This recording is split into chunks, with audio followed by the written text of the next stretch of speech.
சிலபஸில் இது என்ன இருக்குது. ஸோ யூனிட் 5 சிலபஸ் இன்னொன்று அனுப்பியிருக்கேன் மேடம். ஸோ யூனிட் 5 அப்படிங்கிறது நல்லா பார்த்துங்க என்ன சொல்லியிருக்கிறாங்க அப்படிங்கிறது. நம்ம அது ரெண்டுமே மிங்கிளாகி வரும், ரெண்டுமே மிங்கிளாகி வரும்.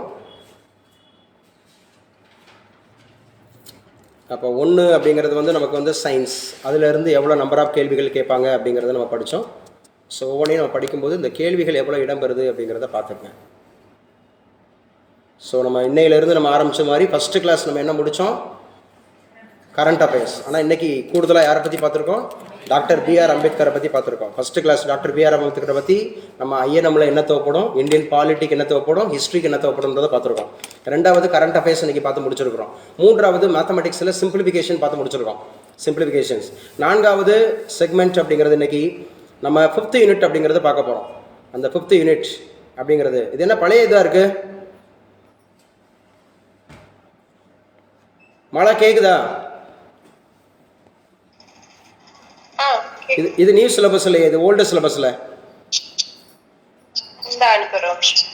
ஸோ 5th சிலபஸ் அப்படிங்கிறதுல தான் இப்போ வந்து சேர்த்து வச்சுருக்கிறாங்க. எக்கனாமிக்ஸையும் நம்ம தமிழ்நாடோட அட்மினிஸ்ட்ரேஷனையும் சேர்த்து வச்சுருக்கிறாங்க. சிலபஸை நீங்கள் வீட்டில் அப்புறம் போய் பொறுமையாக பார்த்துக்குங்க. நான் கிளாஸுக்குள்ளே போயிடுறேன், நேரம் ஆயிடுச்சுன்றனால நான் ஃபஸ்ட்டு கிளாஸுக்குள்ளே போயிடுறேன். ஃபஸ்ட்டு தலைப்பு நம்ம பார்க்க போகிறோம். தலைப்பு எழுதுங்க. இந்த ஃபஸ்ட்டு தலைப்பு என்ன சார் அப்படின்னு சொன்னால், தமிழகத்தினுடைய முக்கியமான என்னென்ன மாதிரியான நிர்வாகத்தில் நம்ம எதெல்லாம் படிக்க போகிறோம் அப்படிங்கிறத நம்ம படிக்கலாம். தமிழகத்தினுடைய நிர்வாகத்தில் முக்கியமானது என்னென்ன இருக்குது, தமிழகத்தினுடைய சமூக பொருளாதார வளர்ச்சிக்கு சமூக மறுமலர்ச்சி இயக்கங்களுடைய பங்களிப்பு, the contribution of social reforming organisations, contribution social reform organisations அவங்களுடைய கான்ட்ரிபியூஷன் எதுக்கு சார், நம்முடைய சமூகத்தினுடைய மறுமலர்ச்சிக்கு, ரெனைசன்ஸ் ஆஃப் சொசைட்டி, சமூகத்தினுடைய மறுமலர்ச்சிக்கு, தமிழகத்தினுடைய சமூக பொருளாதார வளர்ச்சிக்கு, சோசியோ எக்கனாமிக் டெவலப்மெண்ட்டுக்கு, சோசியோ எக்கனாமிக் டெவலப்மெண்ட்டுக்கு சமூக மறுமலர்ச்சி இயக்கங்களுடைய பங்களிப்பு என்ன அப்படின்னு கேட்டிருக்கிறாங்க. இந்த பாடத்தை நம்ம முழுசாக படிக்க போகிறோம். அப்போ திராவிட கட்சிகளுடைய பங்களிப்பு என்ன, நீதி கட்சியினுடைய பங்களிப்பு என்ன, திராவிட கழகத்தினுடைய பங்களிப்பு என்ன, பெரியாருடைய பங்களிப்பு என்ன, முக்கியமாக சுயமரியாதை இயக்கத்தினுடைய பங்களிப்பு என்ன, இந்த மாதிரி நம்ம கூடுதல் விஷயங்கள் அப்படிங்கிறத நம்ம படிக்க போகிறோம். ஸோ இதை படிக்கும்போது நல்லா தெளிவாக படிச்சுங்க, என்ன சொல்லியிருக்கிறாங்க அப்படின்னு சொல்லி படிச்சுங்க. இந்த பாடம் முக்கியமான பாடம், இதிலிருந்து அதிகமாக கேள்வி கேட்கப்படுது. ஃபர்ஸ்ட் ஒன் இயர் எழுதுங்க, 1854. இது தமிழக அரசு கொடுத்துருக்கக்கூடிய மெட்டீரியல் தான், சோர்ஸு டெக்ஸ்ட் புக்கில் கொஞ்சமாக தான் இருக்குது, ஆனால் மெட்டீரியல்ஸ் நிறைய இருக்குது. இதிலிருந்து அதிகமாக கேள்விகள் வரும். இப்போ 1854 அப்படின்றது என்ன சொல்லியிருக்கிறாங்க, இது முக்கியமான ஒரு ஜியோங்க, கவர்மெண்ட் ஆர்டர் எழுதி வச்சுங்க. என்ன சொல்லியிருக்கு அப்படின்னு சொன்னால், குடும்பங்களில் ஏகபோக உரிமையாக இருக்கக்கூடாது அப்படின்னு சொல்லியிருக்காங்க. செல்வாக்கு மிக்க குடும்பங்களில் ஏகபோக உரிமையாக இருக்கக்கூடாது, அதாவது யாரையும் அடிமைப்படுத்தக்கூடாது. நான் தான் இந்த உயர் அப்படின்ற மாதிரி சொல்லுவாங்கல்ல, ஜமீன்தார் அப்படிலாம் சொல்லுவாங்க, மிட்டா அப்படின்னு சொல்லுவாங்க, மிராசு அப்படிலாம் சொல்லுவாங்க. அவங்க வந்து சாதியின் அடிப்படையில், குலத்தின் அடிப்படையில், இனத்தின் அடிப்படையில் பெரியாள் அப்படின்ற மாதிரி காமிச்சுக்குவாங்க. அப்படி இருக்கக்கூடாதுன்னு சொல்லிட்டு ஒரு ஜீவோ வந்திருக்கு, அப்படி இருக்கக்கூடாதுன்னு ஒரு ஜீவோ வந்திருக்கு. ஸோ இதையும் ஞாபகம் வச்சுங்க. 1854 பிறப்பிக்கப்பட்ட நிலை ஆணை, அரசாங்க பதவிகள் ஒரு சில செல்வாக்கு மிக்க குடும்பங்களில் ஏகபோக உரிமையாக இருக்கக்கூடாது.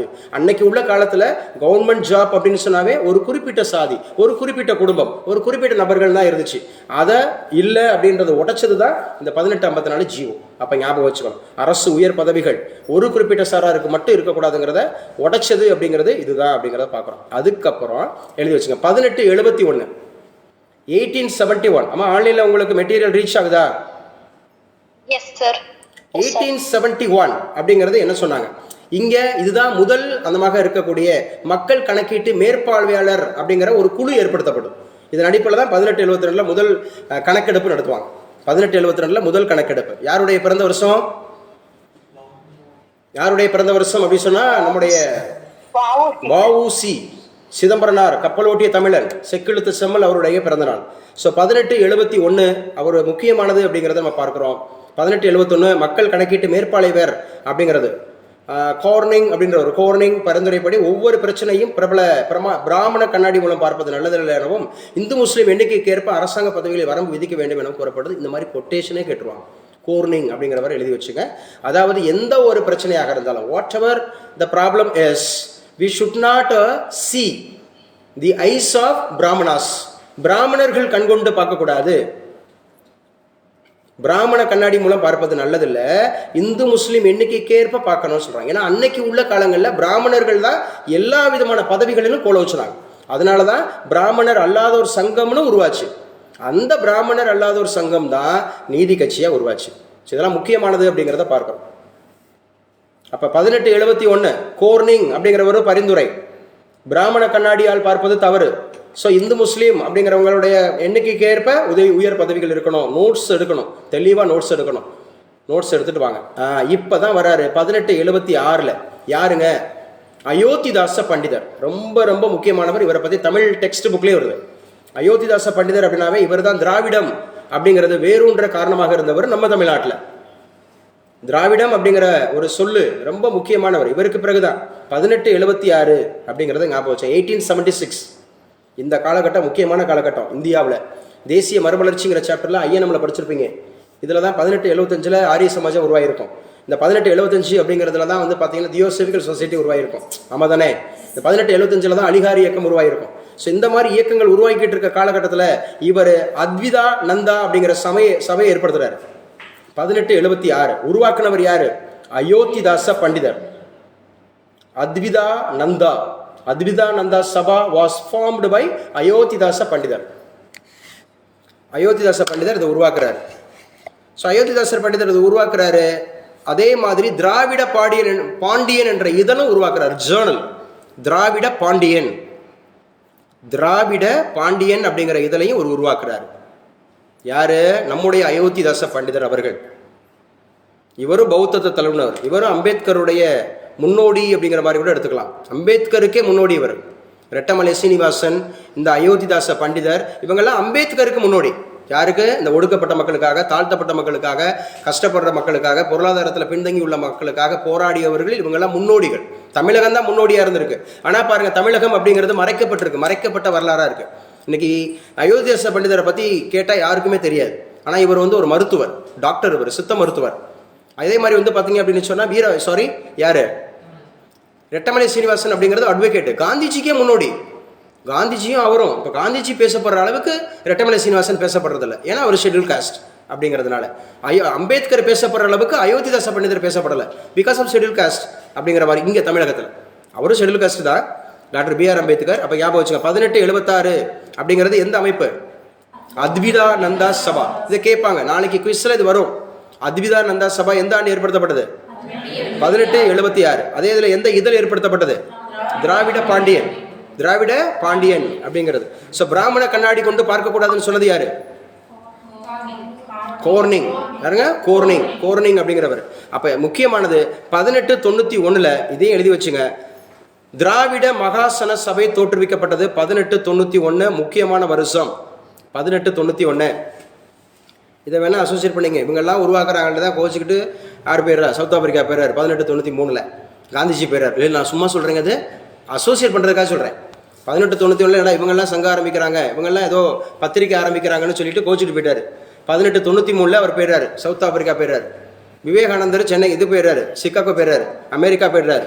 ஸோ இவங்களுக்கு ஆதரவு கொடுக்கறதுக்காக 1893 யார் வந்துடுறாங்க? அன்னி பெசன்ட் அம்மையார் வந்துடுறாங்க.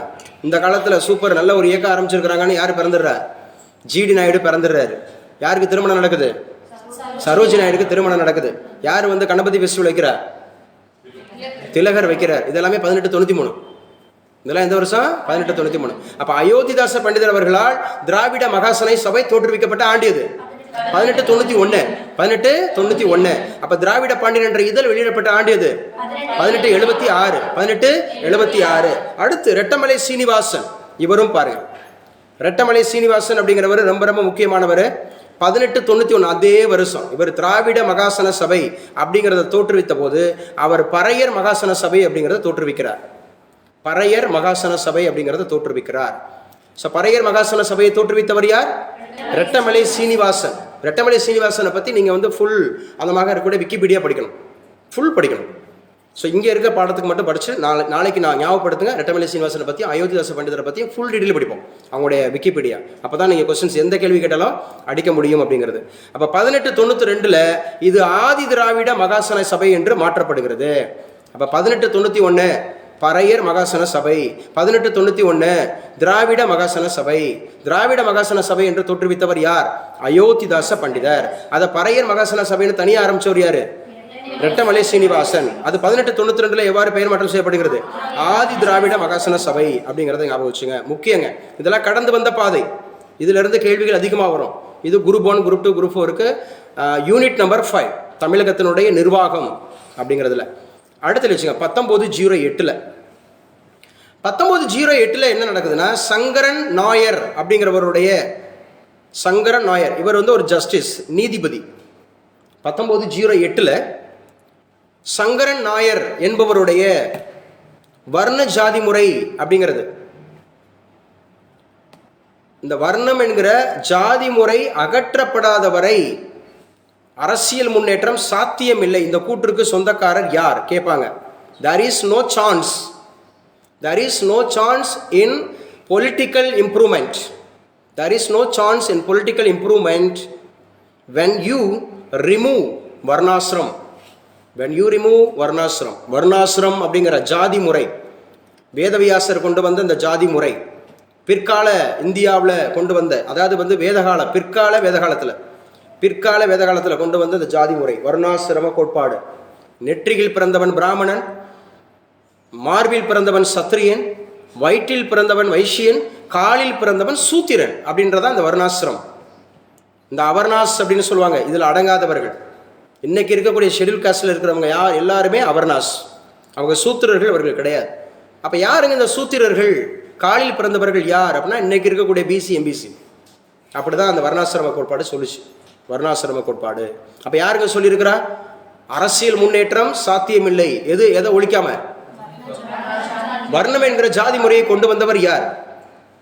வேதவியாசர். இப்போதானே சொன்னேன். இங்கிட்டு வாங்களே ப்ளீஸ், இந்த பக்கம் வாங்க. நான் இங்கே பேசுவேன், அப்போ தான் பேசும்போது நல்லாயிருக்கும். இல்லைனா இங்கே நான் அங்கே பேசும்போது எனக்கு முகமே மாறுது. கொஞ்சம் ப்ளீஸ். இல்லை 2 பேர் 4 பேர் கூட பிரிஞ்சிருங்க, ஒன்றும் தப்பு இல்லை. நான் உங்கள் முகம் பார்க்கும்படியா கரெக்ட் அப்படி உட்காந்திங்கன்னா நல்லது. எல்லாரும் வரணும் கூட அவசியம் இல்லை, பிரிஞ்சு உட்காந்துக்கலாம். நல்லா ஃப்ரீயாக இருக்குது இன்றைக்கி கிளாஸ் ரூம். ஏன்னா நம்ம மக்கள் எல்லாம் பக்தி பரவசமாக இன்றைக்கி கோயிலில் இருப்பாங்க. இந்த குரூப் 1 எப்படியாவது ஸ்டேட் டாப்பராக கொண்டு வந்துருங்க என்ன, குரூப் 2 ஸ்டேட் டாப்பராக கொண்டு வந்துருங்க என்ன அப்படின்ற மாதிரி படித்தாதான் ஸ்டேட் டாப்பராக முடியும். நீங்கள் தேவாலயங்களுக்கு போனாலும் சரி, மசூதிகளுக்கு போனாலும் சரி, கோவிலாக சுற்றினாலும் சரி, படித்தா மட்டும்தான் நீங்கள் இந்த பாஸ் ஆக முடியும் அப்படிங்கிறத ஞாபகம் வச்சு. அப்போ 1892 ஆதி திராவிட மகாசன சபை. 1891 என்னப்பா? திராவிட மகாசன சபை. திராவிட மகாசன சபையை தோற்றுவிச்சவர் யாரு? ராஜேஸ்வரி. அயோத்திதாச பண்டிதர் ஆரம்பிச்ச 1876 ஆரம்பிச்சது என்ன? அது மாதிரி சபை. அப்புறம் இன்னொன்று என்னது? திராவிட பாண்டியன் அப்படிங்கிற ஒரு ஜேர்னல் அப்படிங்கறத ஞாபகம் வச்சுக்கணும். 1908 நீதிபதி சங்கரன் நாயர் வர்ணா அப்படிங்கிற ஜாதி முறையை ஒழிக்காட்டினா நீங்க கண்டிப்பா அரசியல் முன்னேற்றம் சாத்தியமே இல்லைன்னு சொல்லியிருக்கிறாரு 1908. இது முக்கியமான ஒரு இடமாக பார்க்கப்படுகிறது. அதே இது எழுதி வச்சுங்க. 1909 யாரு sir? C Subramaniam. 1909 C Subramaniam அப்படிங்கிறவர், எம் புருஷோத்தமன். இந்த 2 நபர்களை ஞாபகம் வச்சுங்க. சி சுப்பிரமணியம் அப்படிங்கிற ஒரு நபர், புருஷோத்தமன் அப்படிங்கிற ஒரு நபர். இந்த 2 அட்வொகேட்ஸ் வழக்கறிஞர்களால் தான் சென்னை பிராமணர் அல்லாதோர் சங்கம் துவக்கப்பட்டது. It is very very important. எப்போ? 1909. இது சென்னையில் மட்டும், வெறும் பிராமணர் அல்லாதோர் சங்கம் இல்லை. அது 1916.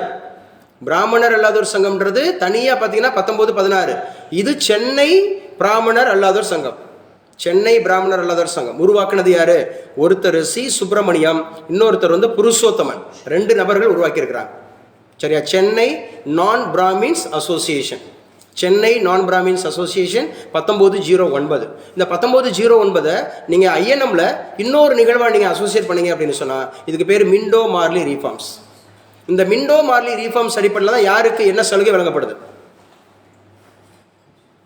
இப்படியே மங்குனி மாதிரி உட்காந்துருக்கக்கூடாது. சொல்லுங்கள், ஏதாவது பேசுங்க ப்ளீஸ். படித்தது தானே ஐஎன்எம்ல. 1909 மிண்டோ மார்லி சீர்திருத்தத்தினுடைய முக்கியத்துவம் என்ன? இப்படி பாடம் நடத்தினா எப்படி உங்களை வச்சு ஜெயிக்க வைக்கிறேன்? யாருமா அது பேசுறது? யாருப்பா? ஆர்த்தி வகுப்பு வார பிரதிநிதி இதில் இருக்கா? 1909 நமக்கு கொடுக்குறாங்களா? சரி, இது யாருக்கு? இது முஸ்லீம்களுக்கா, கிறிஸ்தவர்களுக்கா, ஷெட்யூல் காஸ்டுக்கா? முஸ்லீம்களுக்குங்க. அப்போ அது கம்யூனல் வராது. சரியா? முஸ்லீம்களுக்கு தனி இட ஒதுக்கீடு 1909. ஆர்த்தியை கிளாப் பண்ணுங்க. அதனால தான் பாஸ் பண்ணுறாங்க. சொல்லுங்கள் நல்லா படிங்க. ஏன்னா 1909 நம்ம வந்து இந்தியன் பாலிட்டிக்கும் படிச்சிருக்கிறோம், இந்திய தேசிய இயக்கத்துக்கும் படிச்சிருக்கிறோம். சும்மா கேட்டுகிட்டே உட்காந்துருக்கக்கூடாது, படித்த படத்தை நல்லா ரீகால் பண்ணணும். இதனுடைய குவிஸ் வந்து நாளைக்கு குவிஸ் நான் தான். ஏன்னா நான் ஆரம்பித்து கொடுக்குறேன். இதுக்கு வந்து குவிஸ் நான் தான், பசங்க கிடையாது. அதே மாதிரி இந்த குவிஸ் அட்டன் பண்ணும்போது இது ஸ்டாண்டர்ட் இன்ஸ்ட்ரக்ஷன் எடுத்துங்க. இந்த ப்ரோ சொல்லுங்கள், ப்ரோ இந்த சொல்லுங்கள் சிஸ்டர் அப்படிலாம் சொல்லக்கூடாது. ப்ரோலாம் சொல்லிட்டு இருக்கக்கூடாது. அது வந்து டெக்கோரம் இல்லாமல் போயிடும். நம்ம அகாடமியில் இருக்கிறோம், அன்னைக்கு அவர் தான் ஸ்டாஃபு. நீங்கள் சார்னு கூட சொல்லலாம், கௌதம் சார் சொல்லுங்கள். ஏன்னா நீங்கள் ஆஸ்பிரண்ட்டு. கௌதம் சார் சொல்லுங்கள், ஏன் லாவண்யா மேம் சொல்லலாம். சார் மேம் சொன்னால் கூட தப்பு கிடையாது. யார் பாடம் எடுக்கிறாங்களோ அவங்க தான் சார், யார் பாடம் எடுக்கிறாங்களோ அவங்க தான் மேம். சும்மா அந்த ப்ரோ அதெல்லாம் வந்து இல்லீகல் வேர்ட்ஸ். அது சும்மா நக்கல் அடிக்கிறது மாதிரி இருக்கும், அது ஜாலியாக பேசிட்டு இருக்க மாதிரி இல்லை. சந்திரக்குள்ள அதுக்கு முன்னாடி நடந்துட்டு இருந்துச்சு, நிறைய பேர் பேசுனாங்க, நான் கண்டித்தேன். என்ன கௌதம் கூட சொல்லிட்டு இருந்தாங்க, நான் கண்டித்தேன். வனராஜா கூட நான் கண்டித்தேன். ஏன்னா நம்ம டெக்கோரம் இருக்கணும். 21 வயசில் போய் இப்போ ஒரு டீச்சராக இருந்தால், ஒரு ஸ்கூலில் டீச்சராக இருந்தால் கண்டிப்பாக நீங்கள் என்ன சொல்லுவீங்க? சொல்லுங்கள் சார் ப்ரோ அப்படின்னு சொல்லுவீங்களா? ஒரு மேம் தானே சொல்லுவீங்க. 21 வயசாக இருந்தாலும் மேம் தானே சொல்லுவீங்க. மேம்னே சொல்லுங்கள். உங்களுக்கு அது சங்கோச்சமாக இருந்துச்சுன்னா சொல்லுங்கள் அதோட நிப்பாட்டிக்கலாம். சொல்லுங்கள் கேளுங்க அப்படி சொல்லிக்கலாம். கேளுங்க சொல்லுங்கள் அப்படின்னு சொல்லிக்கலாம். ஸோ 1909 சுப்பிரமணியம் அப்படிங்கிறத அடிச்சுக்கணும், புருஷோத்தமன் அடிச்சுக்கணும். இவங்க 2 பேருடைய கூட்டமைப்பில் தான் என்ன பண்ணுறாங்க, சென்னையில் நான் பிராமின் அசோசியேஷன் அப்படிங்கிறத உருவாக்குறாங்க. எதுக்கு சார்? இவங்களுடைய அப்ஜெக்டிவ்ஸ் என்னன்னா, பிராமணர் அல்லாதோருக்கு எஜுகேஷனை டெவலப் பண்ணி விடணும். அந்த நோக்கம் கேட்பாங்க. இதனுடைய நோக்கம் பிராமணர் அல்லாதோருக்கு எஜுகேஷன் அப்படிங்கிறது, கல்வியை புகட்டணும். கல்வி கிடைச்சிட்டா எல்லாம் கிடைச்சிடும். கல்வி கிடைச்சிட்டா எல்லாம் கிடைச்சிடும். அம்பேத்கர் ஏன் பேசப்பட்டாரு? கல்வி கிடைச்சதுனால பேசப்பட்டார். இந்த இவரோட சொல்வார், தொல் திருமாவளவன் அவரோட சொல்வார், என்னை விட ஒருத்தன் வந்து பார்த்தீங்கன்னா படிப்பில் பெரியாளாக சாரி என்னோட விட அந்த மாதிரி எல்லாம் பெரியாளாக இருக்கலாம், ஆனால் எனக்கு அதை என்னை விட ஒருத்தன் வந்து சரியா பிறப்பால் உயர்ந்தவன் இல்லை அப்படிங்கிறத எனக்கு சொல்லிக் கொடுத்தது யாரு? கல்வி, எஜுகேஷன் தான். எஜுகேஷன் அப்படிங்கிற வந்துருச்சுன்னா ஆல் ஆர் ஈக்குவலுங்க, இங்கே மாற்றமே இருக்காது. அப்போ 1912 எடுத்துக்கங்க. அடுத்த வருஷம் 1912 சரவண பிள்ளை அப்படிங்கிறவர், வீராசாமி அப்படிங்கிறவர், துரைசாமி அப்படிங்கிற 3 பேர், சரவண பிள்ளை, வீராசாமி, துரைசாமி, இவங்க 3 பேர்களால் சென்னை கூட்டமைப்பு குழு மெட்ராஸ், அப்போ வந்து சென்னைன்ற பேரே கிடையாது. ஏன்னா 1996 தான் சென்னை. ஆனால் சென்னைனே போட்டுங்க இதை, ஆனால் அந்த ஊருக்கு பேர் சென்னை தான். ஆனால் மெட்ராஸுங்கிறது இருந்துச்சு, சென்னை. அப்போ சென்னை கூட்டமைப்பு குழு, Chennai integrated committee, Chennai integrated committee or Chennai association organisation எதுனாலும் வச்சுக்கலாம். அது ஆரம்பிக்கப்பட்டது எத்தனை பேரால? 3 பேரால. எந்த வருஷத்தில்? 1912. ஏற்கனவே 2 பேர் எந்த வருஷம்? 1909. அந்த 2 பேர் யாரு? சுப்பிரமணியனும் புருஷோத்தமன். அந்த அமைப்புக்கு பேர் என்ன? பிராமணர் சென்னை பிராமண அல்லதோர் சங்கம். இப்போ எத்தனை பேர்? 3 பேர். எந்த வருஷத்தில்? 1912. சரவண பிள்ளை, வீராசாமி, துரைசாமி, இந்த 3 பேரால அப்படிங்கிறத ஞாபகம் வச்சுங்க. இதுக்கு செயலாளராக இருந்தவர் தான் இந்த நடேச முதலியார். யாரில் ஒரு ஆள்? இந்த நீதி கட்சியில் ஒரு ஆள். 1916 நீதி கட்சி உருவான போது அதில் முக்கியமான ஒரு நபர் அந்த நடேச முதலியார். இதன் செக்ரட்டரியாக இருந்திருக்கிறார் நடேச முதலியார். இவர் சென்னையில் கல்வி பயில தங்கியிருந்த பிராமணர் அல்லாத மாணவர்களுக்காக திராவிட விடுதி ஒன்றை நடத்தினார். திராவிடா ஹாஸ்டல், திராவிடர்களுடைய ஹாஸ்டல். அப்போ அவங்க முதல் நோக்கம் என்னவா இருக்குன்னா, கல்வியை கொண்டு வரணுன்றது அவங்களுடைய முக்கியமான நோக்கமாக இருக்கும். கல்வி தாங்க மாற்றம். வந்து கல்வியில் இருந்தால் தான் மற்ற எல்லாத்துலேயும் மாற்றம் வரும். அப்போ திராவிட விடுதி ஒன்றை ஏற்படுத்தியவர் யார்? நடேச முதலியார். இந்த சென்னை கூட்டமைப்பு குழுவில் என்ன பொறுப்பு வகித்தார்? செக்ரட்டரி, செயலாளர் பொறுப்பு வகித்தார் அப்படிங்கிறத ஞாபகம் வச்சுங்க. நீங்களே சொல்லிருங்கக்கா, நீங்களே சொல்லிருங்கலாம் சொல்லக்கூடாது. நீங்களே சொல்லிருங்கன்றதுக்காக நம்ம குவிஸ் நடத்துகிறோம், நீங்கள் சொல்லணுன்றதுக்காக தான் குவிஸ் நடத்துகிறோம். புரியுதா நான் சொல்கிறது? அன்னன்னைக்கு நடத்துறது அன்னன்னைக்கே படிச்சிடணும். அதுதான் அந்த குவிஸோட நோக்கம். அன்னன்னைக்கு நடத்துறது அன்னன்னைக்கே படிச்சிடணும். பரிச்சயமாக பாஸ் ஆக முடியாது. அதனால தான் டெய்லி நமக்கு தமிழ் குவிஸ் கொடுக்குறோம். ஏன்னா 100 கேள்வி டெய்லி அப்படிங்கிறது வந்து பார்த்தீங்கன்னா ஜிகே 75 கேள்வி. அதுபோக மேத்ஸ் அப்படிங்கிறது அன்னன்னைக்கு நீங்கள் ஈவினிங்கில் டெஸ்ட் அடித்து பார்த்துடணும். இந்த அமைப்பே பின்னர் சென்னை திராவிடர் சங்கம் என்று பெயர் மாற்றப்பட்டது. எழுதி வச்சுக்கோங்க. சென்னை திராவிடா அசோசியேஷன், சென்னை திராவிடர் சங்கம். எந்த சங்கம்? சென்னை ஒருங்கிணைப்பு குழு. அதானப்பா? இல்லையா? கூட்டமைப்பு குழு. அதான் கூட்டமைப்பு குழு தான் சென்னை திராவிடர் சங்கம் என்று பெயர் மாற்றம் செய்யப்பட்டது. அப்போ திராவிடர்களுக்காக விடுதி ஏற்படுத்தியவர் யார்? நடேச முதலியார். பறையர் மகாசன சபையை தோற்றுவித்தவர் யார்? இரட்டமலை சீனிவாசன். எந்த ஆண்டு தோற்றுவிக்கப்பட்டது? 1891. அதே 1891 அயோத்தியாசர் பண்டிதர் ஏற்படுத்தியது எது? திராவிட மகாசன சபை. அப்ப ஆதி திராவிடர் மகாசன சபை அப்படின்றது எப்போது மாற்றப்பட்டது? 1892. அது எது மாற்றப்பட்டது? பறையர் மகாசன சபை. பறையர் மகாசன சபை அப்படிங்கிறத ஞாபகம் வச்சுக்கிடுங்க. அப்ப சென்னை திராவிடர் சங்கம் என்று பெயர் மாற்றம் செய்யப்பட்டது. இதுவும் முக்கியமானது. அடுத்த காலகட்டம் அதே 1912. அதே 1912 என்ன சார் முக்கியமானது? Royal commission. It is also very very important. Royal commission 1912 Royal commission. இது யாரு சார்? நம்ம பிடி தியாகராஜ செட்டி. இவரும் நீதி கட்சியில உருவாக்கியதுல முக்கியமான தலைவர். நீதி கட்சி உருவாக்குனதுல 3 முக்கியமான தலைவர்கள் இருக்கிறாங்க. அதுல ஒருத்தர் பிடி தியாகராஜ செட்டி, 2வது நடேச முதலியார், 3வது TM நாயர். 3 நபர்கள் தான் முக்கியமானவங்க. அதில் ஒருத்தர் பிடி தியாகராஜ செட்டி. 1912 அரசாங்க பணிகளுக்காக அமைக்கப்பட்ட royal commission. Royal commission for government jobs. Royal commission by British, ஆங்கிலேயர்களால் உருவாக்கப்பட்டது. அப்போ 1912ஆம் ஆண்டு அரசாங்க பணிகளுக்காக அமைக்கப்பட்ட இந்த ராயல் கமிஷனுக்கு தியாகராஜ செட்டி என்பவரால் சாதிவாரியான விகிதாச்சாரம், இது கண்டிப்பாக இடஒதுக்கீடு, சாதிவாரி, சரியா, அக்கார்டிங் டு காஸ்ட், ஜாதி வாரியாக ஒரு விகிதாச்சார பிரதிநிதித்துவம் அப்படிங்கிறது வலியுறுத்தி அனுப்பப்பட்டுச்சு. ராயல் கமிஷன்ல சாதி வாரி கொடுங்கப்பா, சாதி வாரி கொடுங்க. இது எந்த ஆர்டிகிள் படி? இப்ப சொன்ன எந்த ஆர்டிகிள் படி? ஆர்டிகிள் 16 பேசுங்க. ஆர்டிகிள் 16. ஆர்டிகிள் 16 என்னது? இடஒதுக்கீடு. இடஒதுக்கீடு. 1971 சட்டநாதன் ஆணையம் இடஒதுக்கீடு. இந்திரா சகானி வழக்கு 1990 இடஒதுக்கீடுக்கு தான். இடஒதுக்கீடு அப்படிங்கிறத ஞாபகம் வச்சுக்கிறோம். 1912 ராயல் கமிஷன் எதற்காக? கவர்மெண்ட் ஜாபுக்காக. அதுல யாரு சாதி வாரியா கணக்கெடுப்புக்குன்னு சொல்லி எழுதுறது? பிடி தியாகராஜ செட்டி. பிடி தியாகராஜ செட்டி. இவர் யாருடைய தாத்தா? இப்ப இருக்கக்கூடியவரோட யாருடைய தாத்தா? பழனிவேல் தியாகராஜன் இருக்காருல்ல, இப்போ என்ன அமைச்சரா? இன்ஃபர்மேஷன் டெக்னாலஜி, தகவல் தொழில்நுட்பத்துறை அமைச்சராக இருக்கிறார்ல, அவருடைய தாத்தா தான் இவர், பிடி தியாகராஜ செட்டி. அடுத்து வச்சுங்க 1916. 1916 இதுவும் முக்கியமான நிகழ்வு. 1916 யாரால சார் உருவாக்கப்பட்டுச்சு? அன்னி பெசன்ட் இல்லை, அவங்களே தான். அன்னி பெசன்ட் ஹோம் ரூல் மூமெண்ட், தன்னாட்சி கழகம், தன்னாட்சி இயக்கம். 1916 சுப்பிரமணிய ஐயரோட சேர்ந்து நம்ம தமிழ்நாட்டில் சென்னையில் 1916. இதே 1916 அங்கே யாரு சார் அப்படின்னு கேட்டால் திலகர். எங்கே? மகாராஷ்டிராவில் பூனேல. மகாராஷ்டிராவில் பூனேல அதே ஹோம் ரூல் மூமெண்ட் தான். தன்னாட்சி இயக்கத்தை முதல்ல தொடங்கியவர் யார்? அட பேசுங்க, இப்போதான் சொன்னேன். திலகர். யாரு? திலகர். அவருக்கு அப்புறம் செப்டம்பர்ல தான் இந்த அம்மா அன்னி பெசன்ட் அம்மையார். இதுல அவங்க லீட் பண்ணதுனால தான் அடுத்த வருஷமே இவங்க வந்து ஐஎன்சிக்கு லீடர். 1917 ஐஎன்சி லீடர் யாரு? அன்னி பெசன்ட் அம்மையார். என்ன படம் படிச்சுட்டு இருக்கோம்? ஐஎன்எம். ஐஎன்எம்ன்றது எந்த யூனிட்ல வரும்? 4th unit. History and INM, sorry 3rd unit. ஆமா 3rd unit history and INM. அதில் வந்துடும். 1916 என்ன இயக்கம் ஆரம்பிச்சுறாங்க? Home rule moment. யாரை கொண்டு, யாரோட உதவியோட ஆரம்பிக்கிறாங்க? சுப்பிரமணிய ஐயர். இந்த சுப்பிரமணிய ஐயர் யாரு? ஹிண்டு பேப்பர் இருக்குல்ல, ஹிண்டு பேப்பர் ஃபவுண்டர். ஸோ 1916 தொடங்கப்பட்ட தன்னாட்சி கழகத்தில் பிராமணர் அல்லாத ஒரு செல்வாக்கு மேலும் உயர்ந்தது.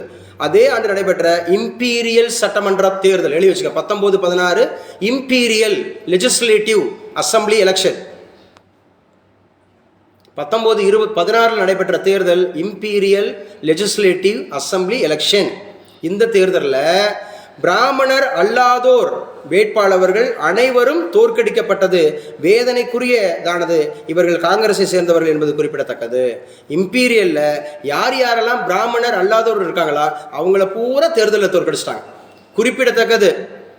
இந்த ஆண்ட பரம்பரைலாம் நம்ம சொல்லிட்டு நம்ம நாமே வந்து உயர்த்திக்கிறோம்ல. அன்னைக்கு ஒரே ஒரு பரம்பரை, ஆண்ட பரம்பரைனா பிராமணர் மட்டும்தான் இருந்தாங்க. எப்போ? திராவிட கழகங்கள் உருவாகிற வரைக்கும், நீதி கட்சி உருவாகிற வரைக்கும். புரியுதா நான் சொல்கிறது? அப்போ தான் வந்து பிராமணர் அல்லாதவர் எல்லாருமே இது பண்ணிட்டாங்க. ஏன்னா இவங்க எல்லாம் யார் சார்? நம்ம சொல்கிற சூத்திரர்கள். அப்போ சூத்திரர்கள் எப்படி எங்களை ஆளலாம் அப்படின்னு ஒரு முடிவுக்கு கொண்டு வராங்க. அப்போ இது முக்கியமான ஒரு நிகழ்வாக பார்க்கப்படுது. அப்போ ஞாபகம் வச்சுக்கணும், 1916 தன்னாட்சி கழகம், பிராமணர்களுடைய செல்வாக்கு மேலும் அதிகரித்தது. ஸோ பிராமணர் அல்லாதவர் எல்லாரும் என்ன பண்ணிட்டாங்க? தேர்தலில் தோற்கடிச்சிட்டாங்க. எந்த தேர்தலில் தோற்கடிச்சிட்டாங்க? இம்பீரியல் லெஜிஸ்லேட்டிவ் அசம்பிளி எலெக்ஷனில். சரியா? அதில் தோற்கடிக்கப்பட்டது வேதனையாக இருக்குது அப்படிங்கிற மாதிரி சொல்லியிருக்கிறாங்க. முக்கியமானது அப்படின்னு பார்க்குறோம். இதனால தான் பிராமணர் அல்லாதவர் சங்கம் தோற்றுவிக்கப்படுகிறது. இதிலிருந்து இன்னும் கொஞ்சம் நுட்பமாக கவனமாக படிங்க. தலைப்பு எழுதுங்க. பிராமணர் அல்லாதவர் சங்கம், நான் பிராமின் மூமெண்ட்ஸு.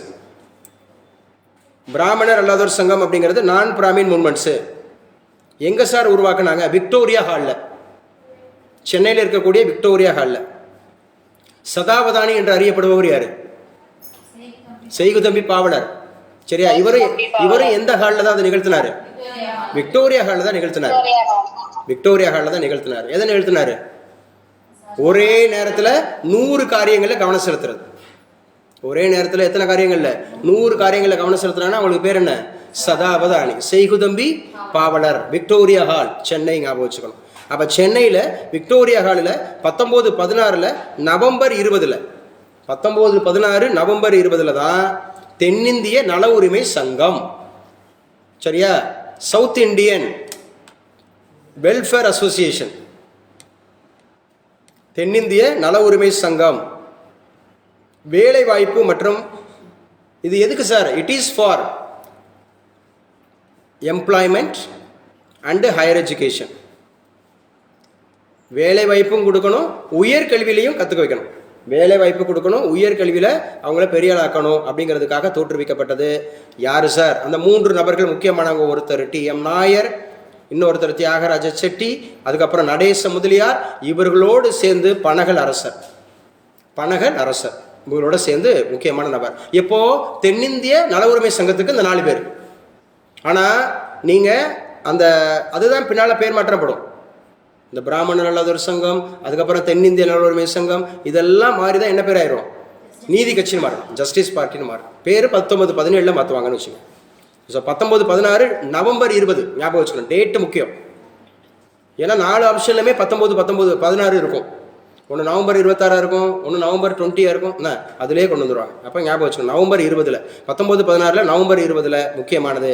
அடுத்து 1916 இந்த தியாகராஜ செட்டி அப்படிங்கிறவர் தான் இந்த பிராமணர் அல்லாதவருடைய பிரகடனம் அப்படிங்கிற ப்ரொக்ளமேஷனை வெளியிடுறார். Non Brahmin proclamation. It was released by P.T. Thiyagaraja Chetty. 1916 December மாதத்தில், நவம்பர் 20 இது உருவாயிருச்சு. 1916 டிசம்பரில் இவங்களுக்கு ஒரு ப்ரொக்ளமேஷன் கொடுக்குறாங்க. இது இந்த காரியங்களுக்காக தான் நாங்கள் இதை உருவாக்குறோம் அப்படின்ற மாதிரி ஒரு ப்ரொக்ளமேஷன் கொடுக்குறாரு. ப்ரொக்ளமேஷன் யாரால் வெளியிடப்படுகிறது? P.T. தியாகராஜ செட்டி. பேசுங்க. P.T. தியாகராஜ செட்டி. அதில் என்ன சொல்கிறாங்கன்னா, அந்த பிரகடனத்தில் குறிப்பாக முக்கியமாக ஞாபகம் வச்சுங்க, அந்த டோட்டல் பாப்புலேஷனில் 37% மட்டுமே உள்ள பிராமணர்கள் அரசாங்க பதவிகளில் அதிக இடங்களிலும், மக்கள் தொகையில் வெறும் 37% மட்டுமே உள்ள பிராமணர்கள். 37ன்றது இந்த இடத்துல கொஞ்சம் கவனிச்சுங்க. அது எனக்கு என்னமோ 3.7 இருக்குமோன்ற மாதிரி ஒரு டவுட் வருது. டோட்டலில் 37% இருக்க வாய்ப்பே கிடையாது. இப்போவே அவங்க 3.7 தான் இருக்கிறாங்க, 3 something தான் இருக்கிறாங்க. இதை மட்டும் நம்ம செக் பண்ணிக்கிறோம், பிரிண்டிங் மிஸ்டேக் தான் அது. ஸோ எப்படி அரசாங்க பதவிகளில் அதிக இடங்களில் இருக்க முடியுது அப்படின்ற மாதிரி ஒரு பிரகடனத்தை வெளிப்படுத்துகிறார். முக்கிய பதவியிலும் உள்ளனர் என்று கூறப்பட்டது. இதுவே பின்னர் பிராமணர் அல்லாதோரின் மக்னா கார்ட்டா என்று அழைக்கப்பட்டது. எழுதி வச்சுங்க. த மக்னா கார்ட்டா ஆஃப் நான் பிராமின்ஸ், மக்னா கார்ட்டா ஆஃப் நான் பிராமின்ஸ் அப்படின்னு சொல்கிறாங்க. மக்னா கார்ட்டா ஆஃப் நான் பிராமின்ஸ். இதுவே பின்னர் பிராமணர் அல்லாதோரின் மக்னா கார்ட்டா என்று அழைக்கப்பட்டது. டைம்ஸ் ஆஃப் இந்தியா நாளிதழ் இந்த பிரகடனத்தை செட்டியாரின் பிரகடனம் என்று குறை கூறியது. டைம்ஸ் ஆஃப் இந்தியா வந்து இது என்ன சொல்லியிருக்கிறாங்கன்னா, இது செட்டியார் பிரகடனம் அப்படின்னு சொல்லியிருக்கிறாங்க. அப்போ செட்டியார் அவங்க எப்படி பார்த்துருப்பாங்க? அதே நான் சொல்கிற மாதிரி தான் பார்த்துருப்பாங்க. பிராமணர் அல்லாதவரை எப்படி பார்த்தாங்களோ அப்படி தான் பார்த்துருப்பாங்க. அப்போ ஹிந்துவில் நியூ ஏஜ் அப்படிங்கிறதுல, இந்து நேஷன் அப்படிங்கிற பத்திரிகையில் நீதி கட்சி பெரிய அளவில் விமர்சிக்கப்பட்டதுன்னு போடும். இது வந்து கிரிட்டிசைஸ் பண்ணப்படுது. எந்தெந்த பத்திரிகையில் கிரிட்டிசைஸ் பண்ணியிருக்காங்க?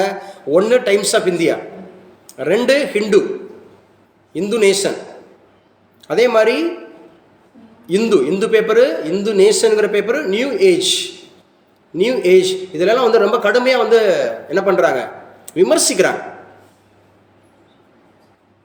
கடுமையாக விமர்சிக்கிறாங்க. இதுதாங்க தென்னிந்திய பிராமணர் அல்லாதோர் சங்கம், இதுதாங்க தென்னிந்திய நல உரிமை சங்கம், இதாங்க ரொம்ப முக்கியமானது. ஸோ இந்த கிளாஸ் இதோட ஸ்டாப் ஆகட்டும். இந்த கிளாஸ் அப்படிங்கிறது அப்படிதான் ஒரு பிரேக் எடுத்துக்கலாம். டைம் சொல்லுங்கள். 12 தானே, இன்னும் 26 மாதிரி கிடைச்சி 56 11:56 11:56 இன்னொரு 4 நிமிஷம் எழுதுங்க. 12க்கு கரெக்டாக சொல்லிடுங்க, நீங்களே ஞாபகப்படுத்துங்க. 12க்கு க்ளோஸ் பண்ணிடுவோம். 12:20 கிளாஸ், மறுபடியும் தமிழ் கிளாஸ் 12:20 எழுதிக்க. நீதி கட்சி தலைப்பு எழுதுங்க. நீதி கட்சி இன்றைக்கும் நாளைக்கும் நடத்துறது. நாளைக்கு குவிஸ், இன்றைக்கி ஒரு நாள் மட்டும் குவிஸுக்கு வந்து விளக்கு ஃபார் யுவர் செலிப்ரேஷனுக்காக. நீதி கட்சி நான் ஏற்கனவே சொல்லிட்டேன். நீதி கட்சி நடத்தி வந்த நீதி கட்சி எப்போது உருவாச்சு? 1916 அப்படிங்கிறது தென்னிந்திய நல உரிமை சங்கமாக இருந்தது. பிராமணர் அல்லாத சங்கம் வந்து 17 பேர் மாத்துறாங்க. நீதி கட்சி 1916 தான் நான் நீதி கட்சி. புரிஞ்சுக்கிட்டீங்கன்னா இந்த 3 பத்திரிகைகள் ரொம்ப முக்கியமானது. நீதி கட்சி நடத்தி வந்த முக்கிய பத்திரிகைகள் 3. ஒன்று ஜஸ்டிஸ், இது ஆங்கிலம். ஜஸ்டிஸ்ங்கிறது ஆங்கிலம். இதுக்கு யாரு சார் பொறுப்பு அப்படின்னு கேட்டால் TM நாயரும் பூர்ணலிங்கம் அப்படிங்கிறவங்களும். இதுவும் கேட்டிருக்காங்க, பொறுத்துக்களை கேட்டிருக்காங்க. இதுவும் பொறுத்துக்களில் கேட்டிருக்காங்க. என்ன பத்திரிகை சார் இது? ஜஸ்டிஸுங்கிறது ஆங்கில பத்திரிகை, இங்கிலீஷ். அதில் TM நாயர் அப்படிங்கிறவரும் பூர்ணலிங்கம் அப்படிங்கிறவரும். TM நாயர் அண்டு பூர்ணலிங்கம், இவங்க 2 பேர் முக்கியமானவங்களாக இருக்கிறாங்க. 2வது ஆந்திர பிரகாசிகா. இந்த தவறான இணை, சரியான இணை, பொறுத்துக, இந்த மாதிரி இந்த கேள்வி வரும். அப்போ யார் சார்? ஆந்திர பிரகாசா, இது தெலுங்கு பத்திரிகை. ஆந்திர பிரகாசிகா தெலுங்கு பத்திரிகை. இது பாரத சாரதி நாயுடு. பாரத சாரதிங்கிறது யாரோட தேரோட்டிமா? அர்ஜுனனுக்கு தேரோட்டியா இருந்தவர் யாரு? இல்ல கிருஷ்ணனுக்கா? அர்ஜுனனுக்கு பேர் தான் பாரத சாரதி. ஆமா தானே? யாருக்கு தேரோட்டியா இருந்தா? கிருஷ்ணர். கிருஷ்ணர் வந்து தேரோட்டியா இருந்தார். அப்ப பாரத சாரதி யாரு? பார்த்தா. ஓகே. ஆந்திர பிரகாசா தெலுங்கு. ஆந்திர பிரகாசா தெலுங்கு. ஆந்திர பிரகாசா தெலுங்கு. பாரத சாரதி நாயுடு அப்படின்றத ஞாபகம் வச்சுங்க. 3வது திராவிடன். இதுதான் தமிழ் பத்திரிகை. திராவிடன் அப்படிங்கிறது தமிழ் பத்திரிகை. இதுக்கு பொறுப்பு வைத்தவர் பக்தவட்சலம் பிள்ளை. தமிழகத்தை ஆட்சி செய்த கடைசி காங்கிரஸ் முதலமைச்சர் யாரு? பக்தவட்சலம். கடைசி நபர். 1967 1967 காங்கிரஸ் ஆட்சி முடியுது, முதலமைச்சர் ஆட்சி முடியுது, தமிழகத்தினுடைய ஆட்சி முடியுது 1967. 54 to 63 இருந்தவர் யாரு முதலமைச்சரா? காமராஜர். எத்தனை ஆண்டுகள் தம்பி? அதான் வய திறந்து சொல்லு தம்பி. 9 ஆண்டுகள். சரியா? முதல்ல ராஜாஜி, ராஜாஜிக்கு அப்புறம் காமராஜர், காமராஜருக்கு அப்புறம் பக்தவட்சலம். 67 க்ளோஸ். காங்கிரஸ் க்ளோஸ். இன்ன வரைக்கும் கிடையாது. 67 திமுக ஆட்சியை பிடிக்கிறாங்க, இன்ன வரைக்கும் இருக்காங்க. ஆனால் அந்த கட்சி உருவானது 1949. 49 உருவாகி 67 வரைக்கும் ஃபீல்டில் தான் இருந்தாங்க. இப்போ வர்றாங்கல்ல இன்னைக்கு வந்தவங்கெல்லாம் அப்படின்னு சொல்கிறாங்கல்ல, அதுக்கு அதுக்கு அதுக்கு வரலாறு இருக்குது. அதுக்காக சொல்கிறாங்க. அவங்க சும்மா சொல்லலை, வரலாறு இருக்குது அதில். இப்போ தான் கட்சி ஆரம்பிச்சிருக்கிறோம், இன்னும் வெளியிலே வந்து ஒரு மீட்டிங் போடலை. ஆனால் என்ன பண்ணுறோம்? அடுத்த முதலமைச்சர் நான் தான். டிஎம்கேவா டிவிகேவா? நம்பிக்கைக்கு பாராட்டலாம், நம்பிக்கைக்கு பாராட்டலாம். சரியா? அடிச்சார், ஒரே வருஷத்தில் அடிச்சார். 72 77 5 வருஷத்தில் ஆட்சி பிடிச்சார். எப்போ? நம்ம ஏடிஎம்கே பீரியடில். அது ஒரு காலம். இந்த காலத்தில் அதெல்லாம் சாத்தியமே கிடையாது. இந்த காலத்தில் இன்னும் ஒரு 15-20 வருஷம் கத்தணும், அதுக்குள்ளே ஒரு வயசாகி போயிடும். இங்கே அரசியல் பண்ண விட மாட்டாங்க, நல்ல தலைவர்கள் வர மாட்டாங்க, நிச்சயமாக வர மாட்டாங்க. விஜயகாந்தே ஒழிச்சிட்டாங்க, விஜயகாந்தே ஒழிச்சாச்சு. அதுவுமே அந்த அம்மா கொடுத்து யாரை அடிக்கணும்? டிஎம்கேவை ஒன்றுமே இல்லாமல் பண்ணணுன்றதுக்காக அவரை உள்ளே கொண்டு வந்து வெளியேற்றினாங்க. சூப்பராக பயங்கரமாக அதெல்லாம் அரசியல் சாணக்கியம், அரசியல் சாணக்கியம். இன்றைக்கி வந்து ஏடிஎம்கே பிஜேபி கூடி இருக்கிறது அரசியல் சாணக்கியம். நீ ஒரு காலத்தில் அப்படி ஏடிஎம்கேவே இல்லாமல் போயிட்டு அடுத்த பெரிய கட்சியாக பிஜேபி இருக்கிற மாதிரி ஒரு சூழலை உருவாக்குவாங்க. அவங்களுடைய இது வந்து இந்த வருஷம் முதலமைச்சர் ஆக்கிறது கிடையாது. அடுத்தும் இப்போ சொன்ன மாதிரி விஜய் சொன்ன மாதிரி இந்த 2 பேருக்கு தான் இருக்கும் அடுத்த பெரும்பாலான அப்படின்றது. விஜய் அப்படிங்கிறவர் ஓரளவுக்கு இந்த மாதிரி பிடிப்பார். இது அரசியல், இதுதான் அரசியல், இதை நீங்கள் புரிஞ்சுக்கணும். அப்போ நீதி கட்சி உருவானது 1916.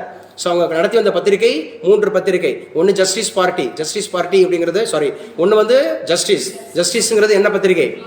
இங்கிலீஷ் பத்திரிகைக்கு தலைவர் யாரு? TM நாயர் பூர்ணலிங்கம். சரியா? பூர்ணலிங்கம். அதுக்கப்புறம் இது ஆந்திர பிரகாசிகா என்ன பத்திரிகை? தெலுங்கு பத்திரிகை. யாரு? பாரத சாரதி. அப்புறம் தமிழ் பத்திரிகை இது திராவிடன். திராவிடன்றது யாரு? பக்தவட்சலம் அப்படிங்கிறது ஞாபகம் வச்சுங்க. நீதி கட்சியினுடைய முதல் பிராமணர்களுடைய மாவட்ட மாநாடு எழுதி வச்சுங்க, டிஸ்ட்ரிக்ட் கான்ஃபரன்ஸ். முதல் மாவட்ட மாநாடு எங்கே நடந்துச்சு? முதல் மாவட்ட மாநாடு எங்கே நடந்துச்சுன்னா 1917 ஆகஸ்ட் 19 கோயம்புத்தூரில் ஒப்பனக்கார வீதியில் நடைபெற்றுச்சு. கோயம்புத்தூரில் ஒப்பனக்கார வீதி, இதுதான் முதல் மாநாடு, மாவட்ட மாநாடு. டிஸ்ட்ரிக்ட்ன்றதை அண்டர்லைன் பண்ணிக்கோங்க, தப்பாக அடிச்சிடாதீங்க. அப்போ முதல் மாவட்ட மாநாடு அப்படிங்கிறது 1917 ஆகஸ்ட் 19 கோயம்புத்தூரில் ஒப்பனக்கார வீதியில் நடந்திருக்கு. இது முதல் மாநாடு, மாவட்ட மாநாடு. 1917 டேட்டு ஆகஸ்ட் 19 முக்கியம் முக்கியம் முக்கியம். சரியா? அடுத்து முதல் மாநில மாநாடு. டிஃபரன்ஸ் பண்ற மாதிரி மாநிலம்ன்றதை அண்டர்லைன் பண்ணிக்கங்க. த ஃபர்ஸ்ட் ஸ்டேட் கான்ஃபரன்ஸ், முதல் மாநில மாநாடு சேம் இயர் 1917 டிசம்பர் 28 29 ஐஎன்சி நடைபெறும்ல அந்த காலகட்டத்தில் 28 29 டிசம்பர் 28 29 சென்னையில் வெல்லிங்டன் அப்படிங்கிற தியேட்டரில், வெல்லிங்டன் அப்படிங்கிற தியேட்டரில் திரையரங்கில் நடந்துச்சு. இதுதாங்க முதல் மாநாடு அப்படிங்கிறத பார்க்கிறோம். எந்த கட்சியினுடைய முதல் மாநாடு? ஜஸ்டிஸ் பார்ட்டியோட முதல் மாவட்ட மாநாடு எங்கே நடந்துச்சு? கோயம்புத்தூர்ல ஒப்பனக்கார வீதியில். எந்த டேட்ல நடந்துச்சு? ஆகஸ்ட் 19, சேம் இயர் தான், 1917 தான், சேம் இயர் தான். பட் இந்த இடத்துல ஜஸ்டிஸ் பார்ட்டியோட இரண்டாவது மாநில மாநாடு, முதல் மாநில மாநாடு எங்கே நடந்துச்சு? சென்னை வெல்லிங்டன் அப்படிங்கிற தியேட்டர் நடந்துச்சு. எந்த தேதியில் நடந்துச்சு? டிசம்பர் 28 29 நடந்துச்சு. அடுத்து 1917 டிசம்பர் 14 1917 சாரி ஆமாம் 1917 இப்போ யார் ஐஎன்சியோட லீடராக இருக்கா? அன்னி பெசன்ட் இருந்துட்டு இருப்பாங்க. எங்கே எங்கே எங்கே கான்ஃபரன்ஸ் நடந்துச்சு? கல்கட்டா கான்ஃபரன்ஸ், அங்கே தான் தலைவி, முதல் பெண் தலைவர் ஐஎன்சி 1917. ஸோ 1917 டிசம்பர் 14 மாண்டேகு அப்படிங்கிறவரை சந்திச்சு, மாண்டேகு அப்படிங்கிறவர் சந்திச்சு. ஏன்னா அப்போ அவர் தான் வந்து பார்த்தீங்கன்னா அரச பிரதிநிதியாக இருப்பார். மாண்டேகு ஜேம்ஸ்ஃபோர்டு, மாண்டேகுன்னு ஒருத்தர், ஜேம்ஸ்ஃபோர்டுன்னு ஒருத்தர். ஒருத்தர் இந்தியாவுக்கு, ஒருத்தர் பிரிட்டிஷுக்கு, 2 பேர் இருப்பாங்க. மிண்டோ மார்லி, ஒருத்தர் இந்தியாவுக்கு, ஒருத்தர் பிரிட்டிஷுக்கு, அப்படிதான் வச்சுவாங்க. 1909 மிண்டோ மார்லி, 1919 மாண்டேகு ஜேம்ஸ்ஃபோர்டு, 1917 டிசம்பர் 14 போய் சந்திக்கிறாங்க. என்ன சந்திக்கிறாங்க? சந்திச்சு பிராமணர் உள்ளிட்ட அனைத்து வகுப்பினருக்கும் விகிதாச்சார பிரதிநிதித்துவம் எழுதி வச்சுங்க. Including Brahmins, all cost representation அப்படின்னு சொல்றாங்க. அந்த ப்ரொபோர்ஷனேட் ரெப்ரசன்டேஷன், விகிதாச்சார பிரதிநிதித்துவம் கேட்குறாங்க. டிசம்பர் 14 கேட்குறாங்க, 1917 கேட்குறாங்க. 1917 டிசம்பர் 14 கேட்குறாங்க. அப்போ மாண்டேகு ஜேம்ஸ்ஃபோர்டு தான் முக்கியமானவர் இருக்கிறாரு. இதுதான் மிக மிக முக்கியமானது அப்படின்னு சொல்லி பார்க்குறோம். நீதி கட்சி. அப்போ நீதி கட்சி அப்படிங்கிறது ஒரு தலைவர். ஸோ நிர்வாகிகள் எப்போ தேர்ந்தெடுக்கப்பட்டாங்க? நீதி கட்சி 12 மணி ஆயிடுச்சா? பேசிடலாம். 12 மணி ஆயிடுச்சா? என்ன டைம் சொல்லுங்கள்? 12, 12, 1, 12, 2, 5. அப்போ நீங்கள் வந்து பொறுப்பே இல்லை பாருங்கள். 12 மணிக்கு ஞாபகப்படுத்துங்கன்னு சொன்னால் பொறுப்பு இல்லாமல் இருக்கிறீங்க. இதோட நிப்பாட்டிங்க, ஸ்டாப்டு. இதோட கிளாஸ் ஸ்டாப்டுமா? ஆன்லைன் ஆன்லைன் கேட்குதா? நம்ம வந்து சமூக பொருளாதார பங்களிப்புல இந்த தலைப்பு என்ன பார்த்தோம்? சமூக பொருளாதார பங்களிப்புல வளர்ச்சிக்கு யாரோட பங்களிப்பு? சமூக மறுமலர்ச்சி இயக்கங்களோட பங்களிப்பு. இப்போ நம்ம யாரை பார்த்துருக்குறோம்? அயோத்திதாச பண்டிதரை பார்த்துருக்குறோம். அதுக்கப்புறம் ரெட்டமலை சீனிவாசனை பார்த்துருக்குறோம். அதுக்கப்புறம் பிராமணர் அல்லாதோர் சங்கம் பார்த்துருக்குறோம். அதுக்கப்புறம் வந்து பார்த்தீங்கன்னா தென்னிந்திய நல உரிமை சங்கம் பார்த்துருக்கோம். அதுக்கப்புறம் நம்ம நீதி கட்சி பார்த்துருக்குறோம். டிஎம் நாயர் பார்த்துருக்குறோம். தியாகராஜ செட்டி பார்த்துருக்குறோம். சரியா? பக்தவச்சலம் பார்த்துருக்குறோம். நடேச முதலியார் பார்த்துருக்குறோம். அப்புறம் பாரத சாரதி பார்த்துருக்கோம். அப்புறம் சுப்பிரமணியன் பார்த்துருக்குறோம். யார் யாரெல்லாம் பார்த்துருக்கோன்னு பாருங்கள், நல்லா படிச்சிருங்க. ஸோ 12:20 கால் மணி நேரம் பிரேக், 4 மணி நேரம் பிரேக்கு. 12:20 வந்துடணும். தமிழ் கிளாஸ், தமிழ் அப்படிங்கிறத எடுத்துகிட்டு போகலாம். Class ஓவருமா? Your time starts now. Excuse me, sir. Your break வந்து time starts now. Okay, you can